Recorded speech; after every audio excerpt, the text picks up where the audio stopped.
আজকে আমরা সবাই মিলে এসেছি মানিকগঞ্জের একটি জায়গায়। তো এখানে আমাদের আসা হলো খাবার দাবার খাওয়ার জন্য। সুন্দর একটি রেস্টুরেন্ট করেছে, এটা অনেক গ্রামের ভিতরে।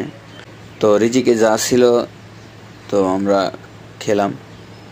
তো খাওয়ার মাঝখানে দেখি একটি গাছে দূরে, তো এখানে প্রাকৃতিক পরিবেশটা অনেক সুন্দর।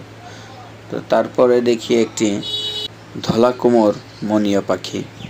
তো এই পাখি আমি মূলত অনেক জায়গায় খুঁজেছি, তো কোথাও পাইনি। তো আল্লাহ তাআলার অশেষ রহমতে, মানে কথায় আছে না, মেঘনা চাইতেই বৃষ্টি। তো আমি এই পাখির ছবি আজকে তোলার জন্য প্রস্তুত ছিলাম না। তো হঠাৎ করে খাবারের মাঝখানে দেখি যে একটা পাখি দেখা যাচ্ছে। তো এই গাছে অনেকগুলো ছিল, প্রায় ৬-৭টা পাখি ছিল। তো মোটামুটি যে হালকা পাতলা যে কটা পারছি ভিডিও করেছি।